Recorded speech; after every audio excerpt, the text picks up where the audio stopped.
Les astrologues ont été récompensés par les plus grands de ce monde, allant des généraux de la Grèce antique jusqu'aux présidents américains du XXe siècle. Et de grandes décisions qui font date sont toujours prises selon la position des étoiles.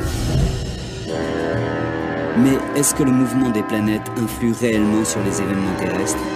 Comment les astrologues peuvent-ils interpréter la configuration du ciel et prédire les événements tels que le mariage, la guerre? Notre futur est-il inscrit dans les étoiles?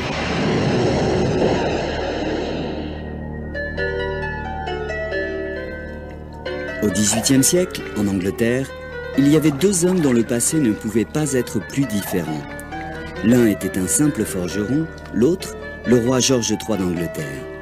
En dépit de cela, leur vie était pleine de similitudes. Ils ont hérité de leur père dans le même mois, ils se sont mariés le même jour, ont eu le même nombre d'enfants, ont été malades au même moment et ont encouru les mêmes accidents. Même leurs morts ont été séparés de seulement quelques heures.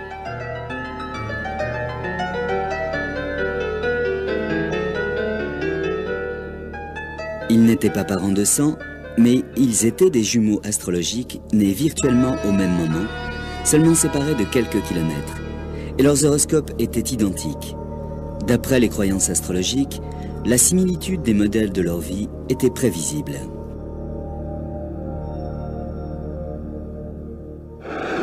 L'astrologie, d'une certaine manière, est familière à tout le monde. Des millions de personnes lisent quotidiennement leurs horoscopes dans les médias, et même le plus sceptique d'entre nous connaît son signe astral. Ce que l'on ne réalise pas forcément lorsque l'on recherche son horoscope dans les journaux est que nous sommes les bénéficiaires de la plus ancienne entreprise intellectuelle de l'histoire de l'humanité. Connue sous le nom de reine des sciences, l'astrologie est notre plus ambitieuse tentation de combiner la science à la philosophie pour obtenir une explication de la destinée. L'astrologie est aussi vieille que les premiers écrits de l'histoire. Cela débuta il y a 5000 ans, lorsque les gens commencèrent à observer et à noter le mouvement des étoiles dans le ciel. Intrigués par leurs observations, ils imaginèrent une relation entre les mouvements dans le ciel et la vie des humains sur Terre.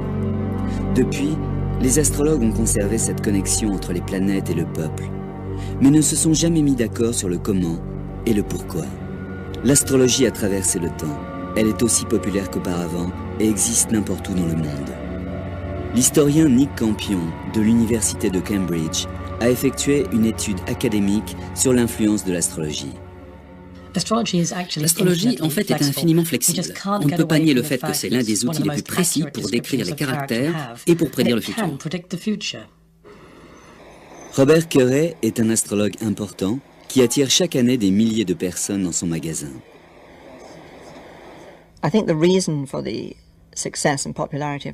Je pense que le succès et la popularité de l'astrologie sont dus au fait que c'est une vérité. C'est quelque chose de fondamental. Je pense que l'astrologie provient de quelque chose de supérieur, c'est une part de l'univers. Il m'arrive, lorsque je fais des thèmes astrologiques en consultation, d'avoir des frissons dans le dos parce que les gens diront des choses étrangement vraies, en accord avec les thèmes. Pour la plupart des gens, lire un horoscope est un acte bref, une prédiction impersonnelle dans un journal ou à la télévision. Shelley Van Stunkel est consultante astrologue et écrit des horoscopes dans des journaux anglais et américains. Ces articles sont faits pour donner à chacun d'entre nous une chance de penser à la journée à venir. C'est un peu comme une page météo pour une part spécifique du pays. Mais ces horoscopes se basent sur les signes du zodiaque, appelés aussi les signes du soleil. Zodiaque est le nom donné à une constellation dans le ciel, à travers laquelle le soleil, la lune et les planètes passent. Les Romains ont comparé le mouvement des planètes en toile de fond à une course de chariot. Le soleil, la lune et les planètes sont le chariot, et les constellations sont la piste de course.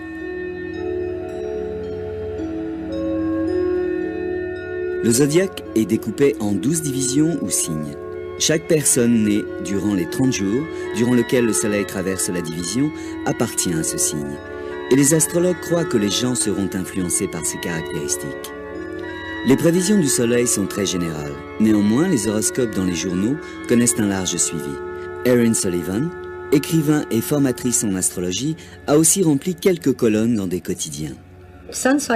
Les signes du soleil dans les journaux intéressent des millions de personnes, et c'est souvent pourquoi les gens les achètent. Certaines personnes qui rédigent ces colonnes ont un terrible succès, ils sont très forts. Ils ont un vocabulaire excellent, ils sont capables de très bien modeler le symbolisme. Vous en trouverez qui sont vraiment très bons et d'autres qui sont absolument ridicules. Un véritable horoscope est bien plus qu'une simple description du signe du soleil. C'est un thème astrologique décrivant les influences astrologiques propres à chaque individu. Le graphique est projeté par un astrologue et est appelé un thème natal. Ceci est un plan des positions des planètes à votre naissance. Et c'est la seule carte qui vous définisse. Et de cette information, un astrologue peut connaître votre potentiel, quel type de personne vous êtes, le type d'expérience que vous pouvez avoir dans votre vie, et comment vous pouvez appréhender certaines difficultés dans votre vie. Les astrologues disent que le thème natal peut révéler si la personne est ouverte, anxieuse, si elle aime la musique, la technique, si elle est émotive, et peut vous indiquer probablement votre type de profession.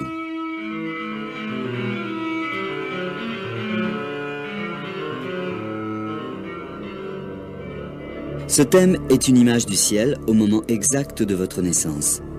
Les motifs dans les cieux peuvent changer en moins de 4 minutes. Donc personne, à part ceux qui sont nés au même moment, ne peuvent prétendre avoir le même horoscope. On suppose que des jumeaux astrologiques comme le roi George III et le forgeron doivent avoir le même type de vie comme des vrais jumeaux, nés à quelques minutes cruciales d'intervalle. Peu de personnes connaissent l'heure exacte de leur naissance, mais ceci n'empêche pas d'avoir un horoscope. Habituellement, les astrologues projettent un thème sur la date de naissance.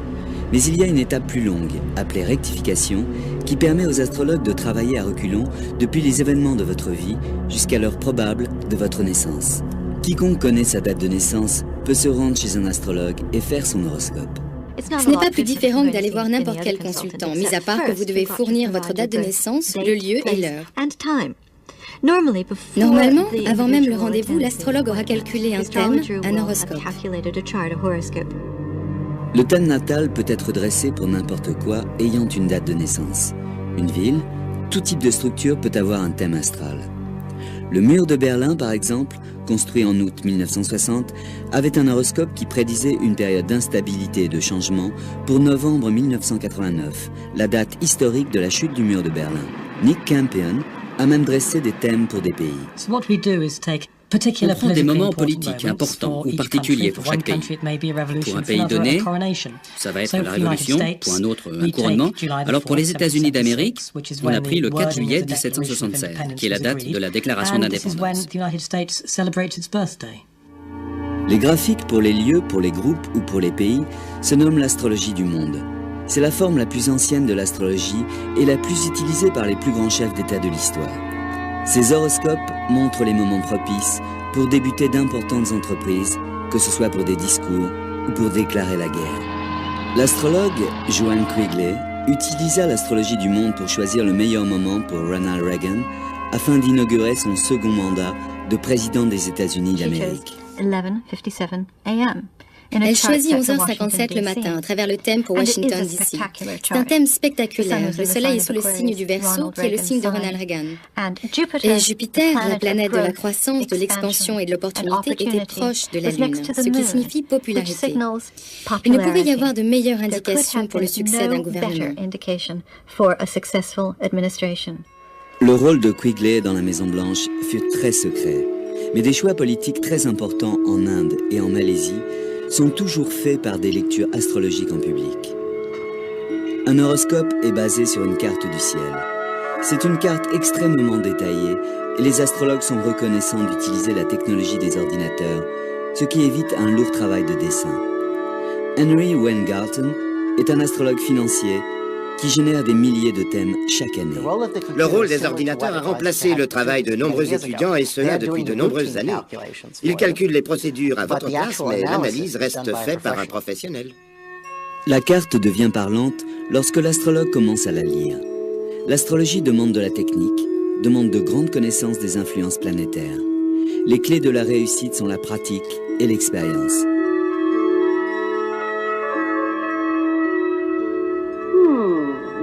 Your love life's not very satisfactory. Les astrologues ne prétendent pas qu'un horoscope prédit totalement le futur. Ils disent que les étoiles ne sont pas catégoriques. Elles expriment une tendance. Donc, aucun horoscope ne va déclarer que tel accident va survenir, seulement qu'à un certain moment, un accident est possible. Les astrologues ont pour but de fournir à leurs clients des informations supplémentaires pour les aider à choisir sans restriction. De nombreuses personnes pensent que la lecture d'un horoscope provoque la réflexion et pousse la concentration sur les issues. Ça les aide à prendre des décisions. Comment l'analyse d'une carte du ciel peut-elle influencer les décisions des gens sur Terre? La réponse réside dans la croyance de l'astrologie et l'influence des planètes. Une croyance qui naquit il y a 5000 ans. 3000 ans avant Jésus-Christ, l'astrologie naquit parmi les anciennes civilisations de Mésopotamie, aujourd'hui représentées sur le territoire de l'Irak. Dans une région appelée Babylone, les premiers astrologues se posèrent sur leur petite colline, Ziggurat, d'une centaine de mètres d'altitude, pour observer les étoiles. Ils se mirent à observer que les corps célestes, les planètes, semblaient suivre des chemins étranges, se croisant parfois à de grande vitesse, parfois au ralenti, et même parfois à reculons.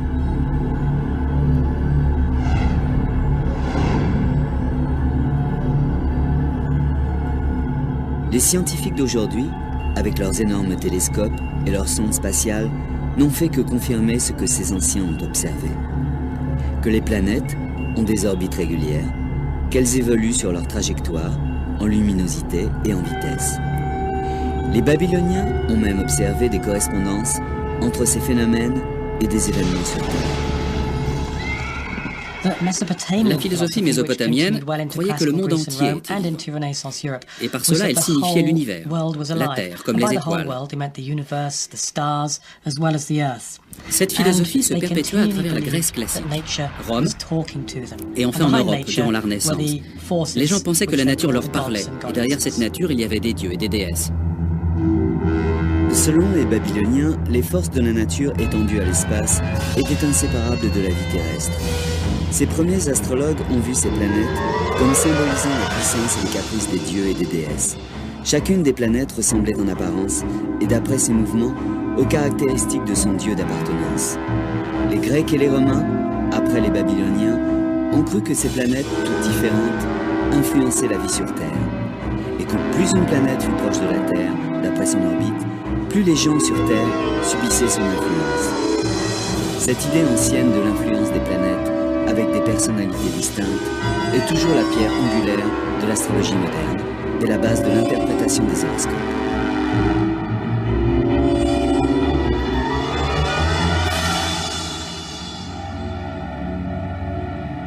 La fonction principale d'un horoscope est d'enregistrer la position des planètes pour évaluer leur influence. Ce thème, l'horoscope de John Fitzgerald Kennedy, est sténographié et développé par les astrologues à travers les siècles. Malgré le peu d'évolution dans le temps de cette sténographie, le mécanisme de dessin des thèmes a été transformé par les ordinateurs. Mais les astrologues continuent à apprendre les techniques traditionnelles en utilisant les tableaux astrologiques. Si on voulait calculer l'horoscope du président Kennedy, il nous faudrait d'abord connaître sa date de naissance, l'heure et l'endroit où il est né. Il est né le 29 mai 1917 à Brooklyn, Massachusetts, à 3h17 l'après-midi. La première étape est de calculer l'heure au niveau du méridien de Greenwich. La raison est plutôt simple, toutes les planètes sont calculées à partir de l'heure GMT. Maintenant, nous pouvons utiliser le tableau des maisons pour ajuster et alors observer son signe ascendant qui est Balance. Le signe ascendant est le signe montant dans l'horizon Est, à votre naissance. D'après les traditions astrologiques, le signe montant ou ascendant est aussi important pour définir votre horoscope et votre caractère que l'est le signe du Soleil. Pour le thème du président Kennedy, son signe montant est la Balance. On le note attentivement à gauche et on remplit le reste des signes du zodiaque autour du cercle jusqu'au signe de la Vierge.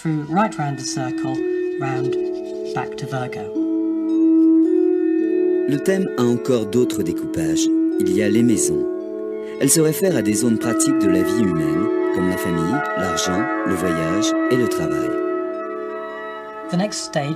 L'étape suivante consiste à déterminer la position des planètes au moment de la naissance. On prend maintenant un livre appelé Éphéméride qui va permettre de lister la position des planètes pour tous les jours de l'année et même pour des centaines d'années. En prenant le thème du président Kennedy, il est né avec le Soleil aux Gémeaux et la Lune sur la Vierge. Maintenant, les positions des planètes dans l'éphéméride vont être précisées au degré le plus proche. Nous précisons davantage. Nous ne regardons pas seulement à quel signe se trouve la planète, mais aussi nous le faisons pour les 8 autres planètes.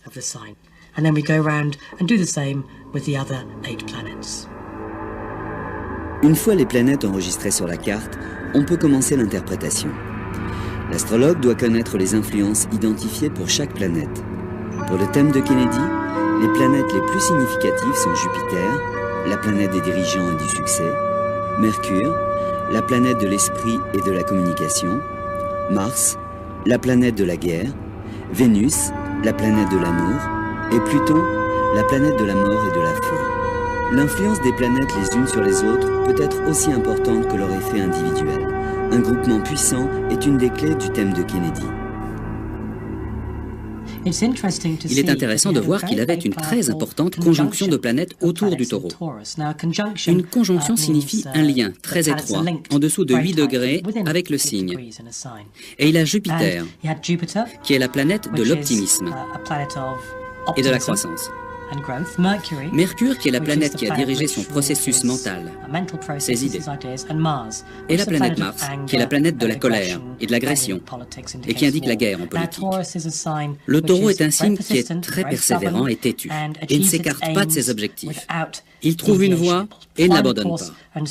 Je pense que c'est cet alignement particulier qui indique son succès devant l'Union soviétique à Berlin et à Cuba. En regardant le thème de manière littérale, Mars, dans le temps ancien, dominait avec des arcs et des flèches. Bien sûr, aujourd'hui, il faut voir des missiles. Les angles entre les planètes sont très importants, ou les aspects d'un point de vue astrologique. L'étape d'interprétation qui suit consiste à regarder les aspects des planètes. Les aspects sont des distances précises entre les planètes. Certaines sont difficiles et d'autres plus faciles. En regardant le thème de Kennedy, on voit que la Lune décrit 2 aspects difficiles. Un vers Vénus et un vers le Soleil. Entre la Lune et Vénus, cela est très difficile émotionnellement. Et ça peut représenter la profonde attirance qu'il a eue pour Jackie d'une part comme femme et mère de ses enfants, et son désir d'avoir des relations avec d'autres femmes.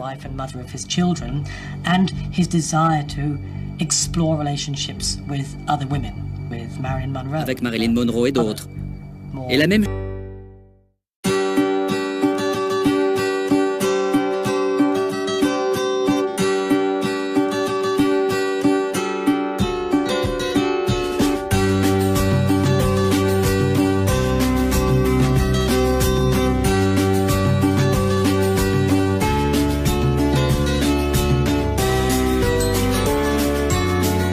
chose se serait passée entre la Lune et le Soleil, ce qui représente le divorce ou une cassure dans le mariage. Et si Kennedy était vivant aujourd'hui, nous aurions vu sa relation avec Jackie en pleine débâcle publique. Comme nous le savons, c'était déjà le cas, mais en privé.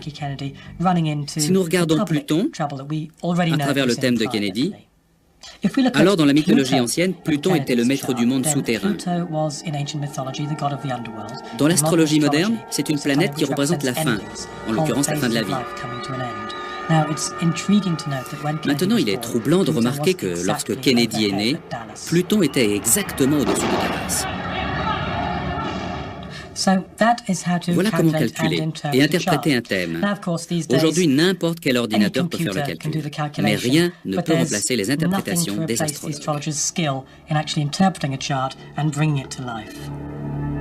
Les astrologues modernes aident souvent leurs clients dans leur vie personnelle. Prédire des événements a toujours fait partie de l'astrologie.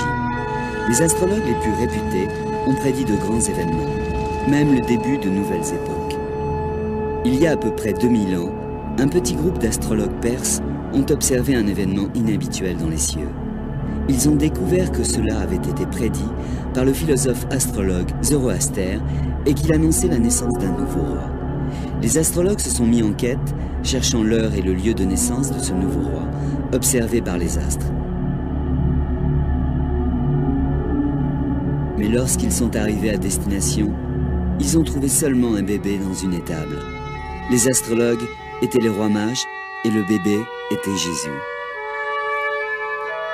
L'astronome, le docteur Percy Seymour, a étudié le ciel dans la configuration de la naissance du Christ pour y découvrir ce qui a conduit les rois mages à leur conclusion historique.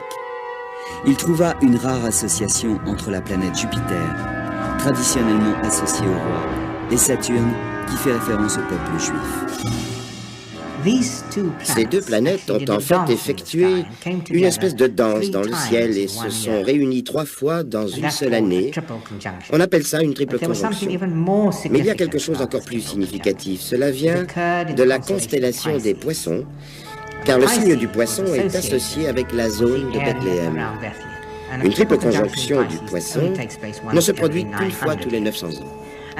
Et je pense qu'ils se sont dit que ce devait être un roi d'origine juive qui devait naître à Bethléem. Donc, ils sont partis à la recherche de ce roi. Ils ont même peut-être utilisé les recensements à l'époque pour trouver quel enfant était né au bon moment.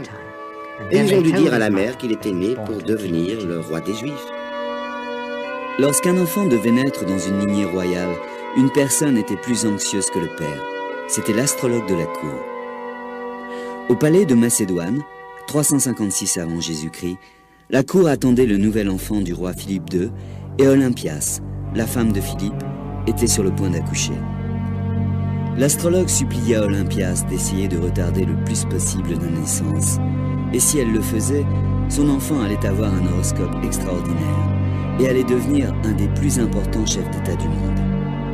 Olympias arriva à faire ce que l'astrologue lui demanda, et son fils naquit en plein dans son horoscope. Olympias venait de donner la vie à Alexandre le Grand.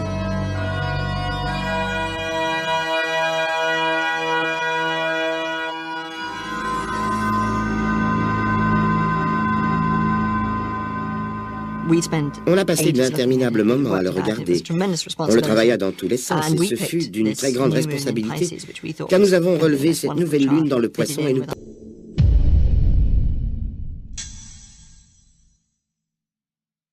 pensions que ça allait devenir le thème le plus extraordinaire. Et il collait parfaitement avec les autres thèmes. Nous l'avons préparé pour que ma femme rentre à l'hôpital et nous avons attendu que le docteur vienne faire les préparatifs, mais rien ne s'est passé. Elle avait fait une crise ce matin-là. Le résultat est que la Lune avait changé de signe. L'horoscope était complètement différent. Mais en fait, ce fut la chose la plus extraordinaire et je pense que la leçon à en tirer est qu'il faut laisser les choses se faire. L'intérêt de l'astrologie s'est réduit durant le Moyen-Âge, mais au XVIe siècle, il est redevenu très actif, bien vu et une qualité essentielle pour les gens bien éduqués. L'astrologie était un courant dominant au même titre que les mathématiques dans les universités, la médecine et l'astronomie étaient utilisées par les docteurs, les scientifiques et les hauts intellectuels.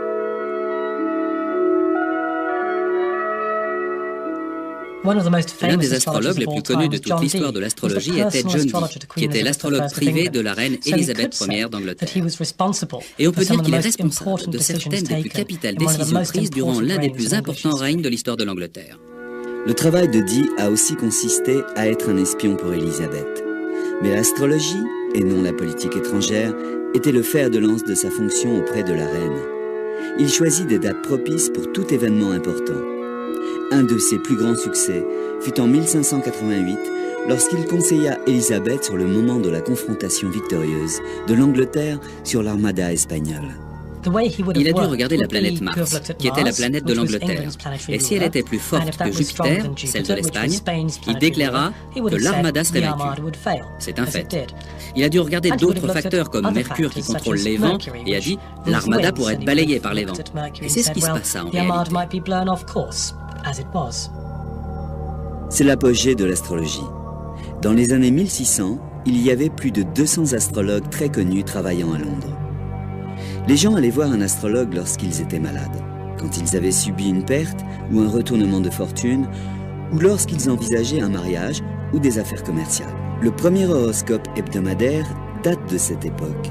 Il se nommait Le Message des Étoiles, écrit par William Lilly, devenu fameux pour avoir prédit le grand fléau et le grand incendie de Londres. William Lilly pratiqua l'astrologie horary, une ancienne méthode conçue pour répondre à des questions spécifiques, par exemple si une relation conduira au mariage et même l'endroit où une bague a pu être égarée. Au XXe siècle, le tour est bouclé et nous retrouvons des astrologues particuliers auprès de chefs d'État et des gens ordinaires recherchant un conseil au travers de l'horoscope d'un journal ou allant voir l'astrologue du quartier. Ils ont des décisions à prendre et ils utilisent l'horoscope pour s'aider. Durant la Seconde Guerre mondiale, Hitler utilisa secrètement l'astrologue Karl Kraft. Les Alliés, l'ayant découvert, en ont fait de même. Ils espéraient obtenir les mêmes conclusions que Kraft. Lorsque Kraft compara le thème de Rommel et celui de Montgomery, juste avant la campagne d'Afrique du Nord, il pouvait voir que les Anglais étaient certains de gagner. La réaction d'Hitler fut de mettre Kraft en prison et de poursuivre la malheureuse campagne.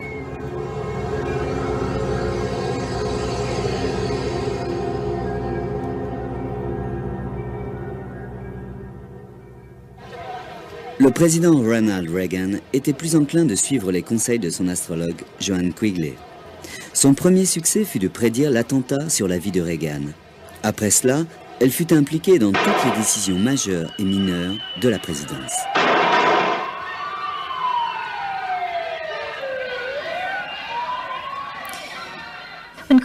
Lorsque Quigley était au travail, ses calculs avaient la précision de l'heure du décollage de l'avion présidentiel Air Force One pour des conférences au sommet.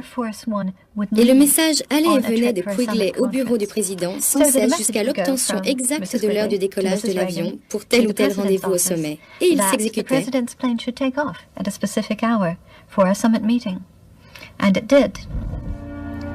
Durant l'hiver 86-87, Quigley était inquiète du mouvement d'Uranus et de Saturne. Elle l'interpréta comme un danger d'assassinat. Durant 4 mois, Reagan est resté à l'intérieur de la Maison-Blanche et n'en sortit qu'une fois pour s'adresser aux Américains. Chaque événement de la vie du président était minuté par l'horoscope. Mais en quoi l'horoscope a aidé Reagan dans ses grandes décisions de président? C'est John Quigley qui a dit à Ronald Reagan qu'il pouvait faire des affaires avec l'Union soviétique. Durant la première partie de sa présidence, Reagan était contre cet empire du diable. Et il y avait cette course à l'armement. C'est alors que John vint avec l'horoscope de Gorbatchev et dit à Reagan, « Regardez, c'est un homme avec qui vous pouvez faire des affaires. » Ronald Reagan utilisa l'astrologie pour prendre des décisions qui ont changé l'histoire du monde. Mais des millions de gens ordinaires utilisent l'astrologie dans leur vie de tous les jours. Et ceci pour tout type de raisons. L'astrologie se veut perspicace. Et il n'existe pas de domaine dans la vie où la perspicacité, donc l'astrologie, ne peut être utilisée. L'astrologie peut aider, de la recherche d'un porte-monnaie à la planification d'un voyage. L'horoscope a solutionné les problèmes personnels de beaucoup de gens. Les astrologues pensent qu'un thème astral peut vous aider à vous connaître et ainsi être mieux préparé à affronter les défis. L'horoscope est le document le plus égocentrique imaginable. Une carte de l'univers avec l'individu au centre. Pour de nombreuses personnes, ce thème permet de révéler le passé, le présent et le futur.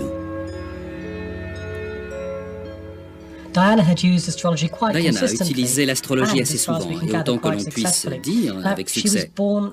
Elle est née avec le soleil au cancer, qui représente l'attention, la compassion, le côté émotionnel de son caractère, mais aussi son côté timide et réservé.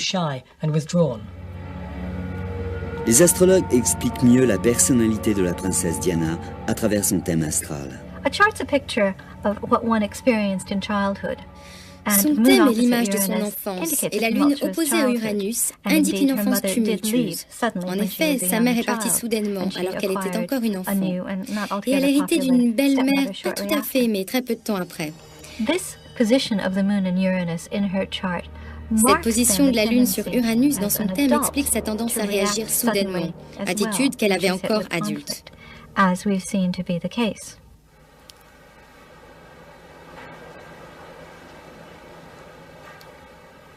Je pense que l'astrologie était une chose très importante pour Diana, en considérant les difficultés qu'elle pouvait rencontrer.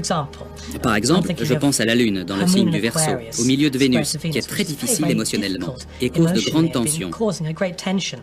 Son astrologue lui montra comment tourner les choses de manière positive, car c'est un alignement très idéal. Et c'est alors qu'elle rencontra Mère Teresa et commença à s'impliquer totalement dans des œuvres de charité telles que le sida, allant même jusqu'au contact avec les victimes du sida. Dans le thème de la princesse Diana, on voit Saturne, la planète du devoir et de la responsabilité, défiée par Neptune, qui représente la désillusion et la désintégration. Vénus, la planète de l'amour et de la romance, est opposée à Pluton, la planète des choses cachées, de l'opposition et de la fin. Le palais aurait mieux fait de bien regarder l'horoscope de Diana. Ils auraient vu qu'elle ne pourrait jamais se contenter d'une situation tendue, qu'elle ne pouvait pas simplement obéir à des règles. Ils auraient même pu s'en servir dans la situation, la rupture du mariage tout simplement, beaucoup plus positivement.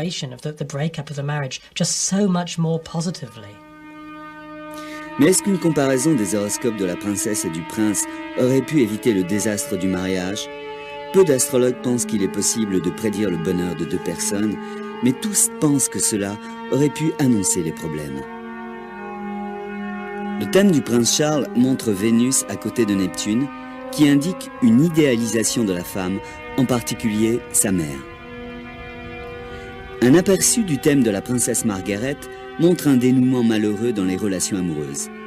Il montre Vénus attendant l'amour, opposée à Saturne, la planète des devoirs, laissant prévoir la crise durant laquelle elle abandonna l'amour de sa vie, un divorcé pour éviter un scandale. L'astrologie est souvent utilisée pour le mariage. C'est une des raisons les plus fréquentes pour laquelle on consulte. Les questions se concentrent souvent sur les chances de succès des relations entre deux personnes. Des astrologues, comme Eugénie Dizerio de New York, se sont spécialisés dans cette branche.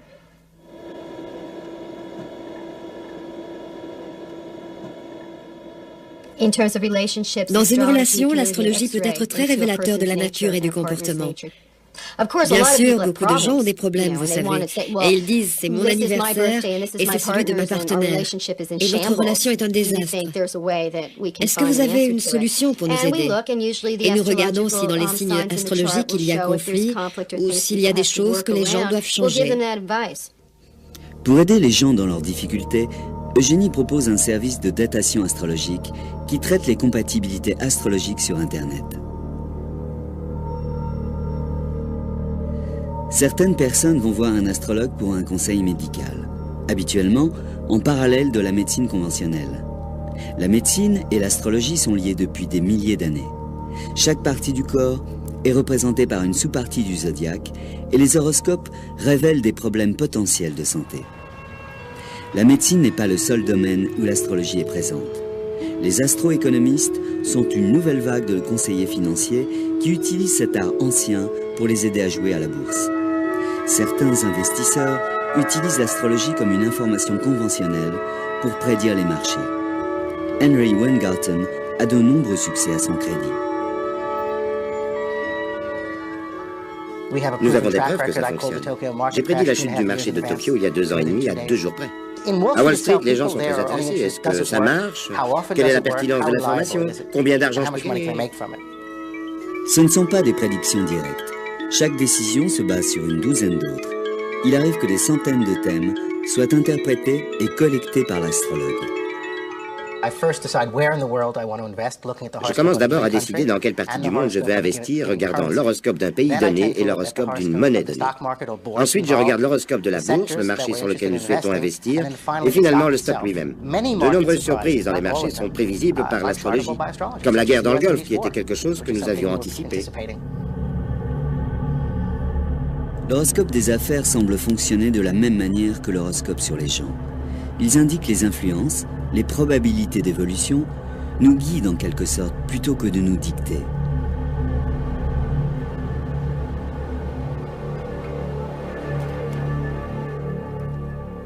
Il n'y a pas de doute sur l'efficacité de l'astrologie. Pour ceux qui l'utilisent dans ce sens, les autres sont moins convaincus. Les scientifiques ont du mal à croire en un système qui n'a pas d'explication à proposer. Mais les astrologues ont un autre moyen à offrir pour convaincre. L'évidence statistique.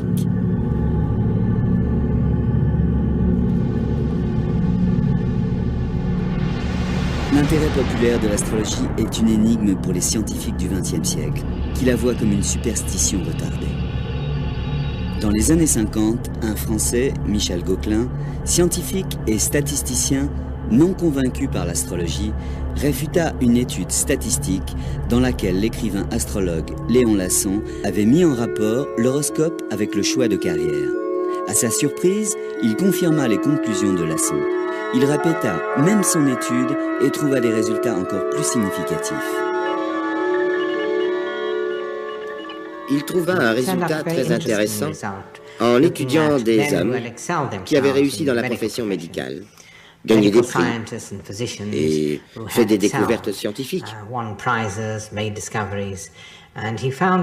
Il a découvert que tous ces hommes étaient nés principalement quand Saturne et Mars avaient atteint leur plus haut point dans le ciel. Gauquelin trouva ce qu'on appela l'effet Mars. Son effet était encore plus concentré pour des athlètes de niveau mondial. Quant aux écrivains, ils avaient plutôt tendance à voir la lune montante dans leur thème. La chose frappante pour les étudiants en astrologie est que ces découvertes se basent sur des croyances traditionnelles sur les influences planétaires. Les découvertes de Gauquelin proposent un étayage des croyances venues du monde ancien, disant que les rois sont nés, tandis que Jupiter est à son apogée. Et c'est pour cela que Jupiter devint la planète des rois. Malgré le travail scientifique rigoureux de Gauquelin, les journaux scientifiques étaient réticents à la publication. Quoi qu'il en soit, Gauquelin fit une autre découverte statistique. Certains aspects de l'astrologie sont héréditaires. Ce n'est pas vrai pour les signes du zodiaque, mais cela se confirme pour l'influence des planètes.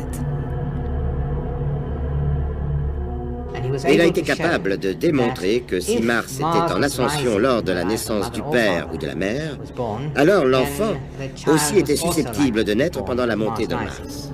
L'évidence, même avec des statistiques à l'appui, ne permet pas de faire changer les opinions des scientifiques. La parapsychologue Susan Blackmore a besoin de plus de preuves. La plupart des astrologues vous diront qu'il y a une relation entre l'heure, le lieu de votre naissance et votre personnalité. Alors faites mon expérience favorite. Prenez une douzaine de personnes et fournissez à un astrologue toutes les informations qu'il souhaite.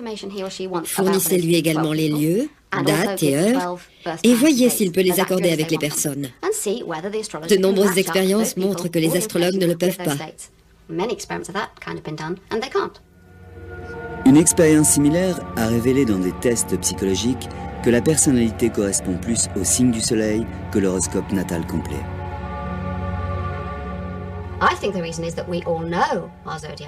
La raison est que nous connaissons tous notre signe zodiacal. En d'autres termes, les personnes expérimentées s'identifient dans ce qu'ils pensent être leur signe.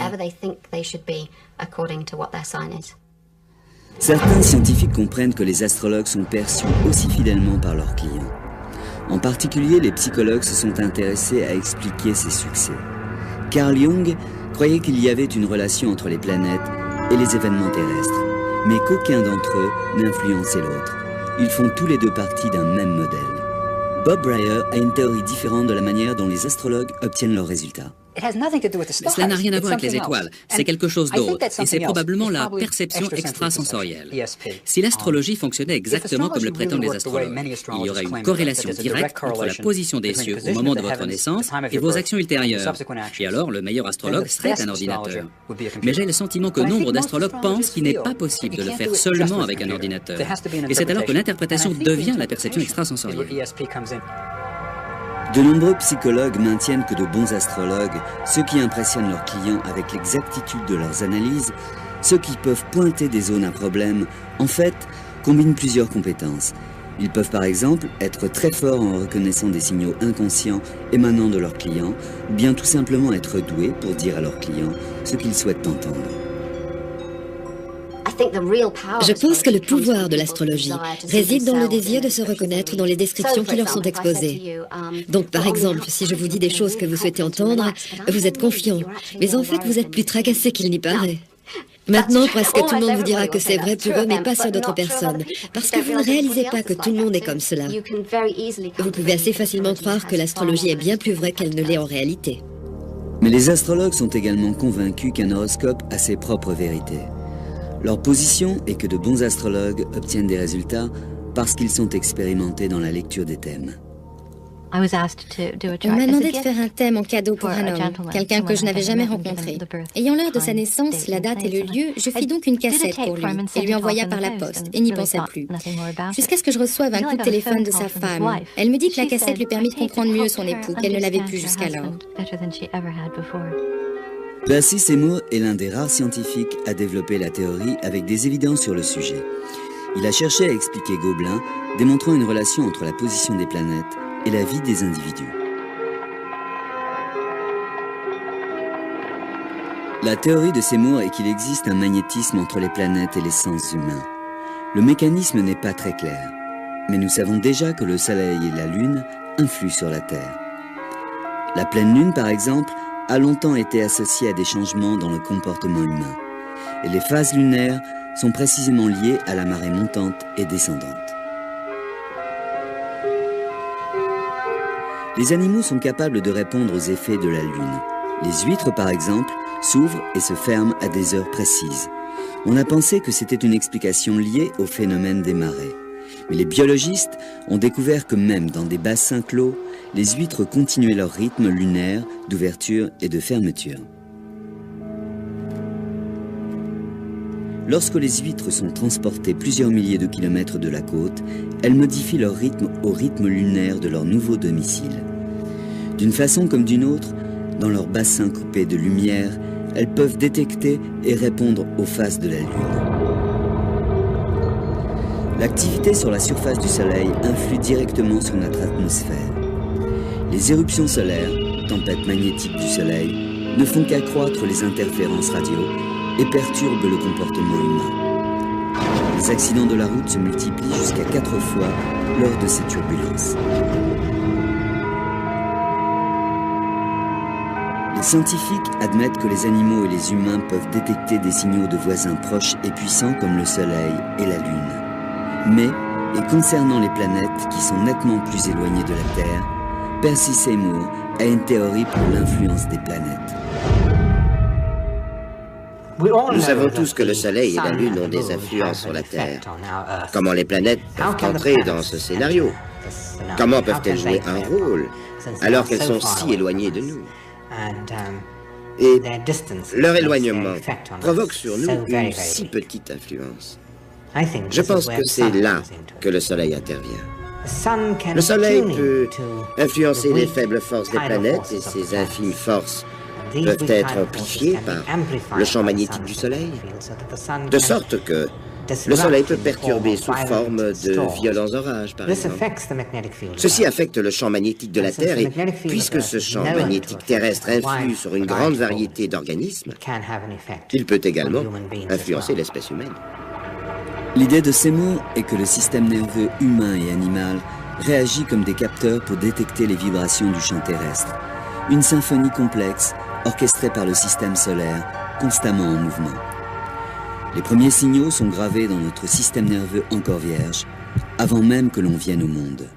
Je pense que durant les 9 mois de grossesse, lorsque le fœtus est toujours dans l'utérus, il développe un système de capteurs aériens, qui est le système nerveux, qui assimile les tons, les mélodies, des musiques magnétiques provenant du système solaire. À la naissance, la majeure partie des informations lui viendra de ses 5 sens. Mais il se peut que dans sa vie à venir, l'individu enregistre les thèmes et les mélodies de la symphonie qu'il entendait lorsqu'il était dans l'utérus. Et il sera prédisposé à réagir d'une certaine manière. Le débat continue, mais tandis que les scientifiques discutent, les astrologues sont encore plus populaires que durant les 3 derniers siècles. Nous ne savons toujours pas encore s'il existe des bases scientifiques pour l'astrologie, mais durant des siècles, le même message a émergé encore et encore. Les planètes font partie du même système solaire que la Terre, et d'une façon comme d'une autre, leur influence est ressentie dans la vie des humains. Pour les milliers d'astrologues qui aident leurs clients à se concentrer sur leur vie et leurs problèmes, les étoiles ont plus qu'une charitable présence dans la nuit. Elles sont les gardiennes de nos forces et de nos faiblesses, de nos désirs, de nos ambitions.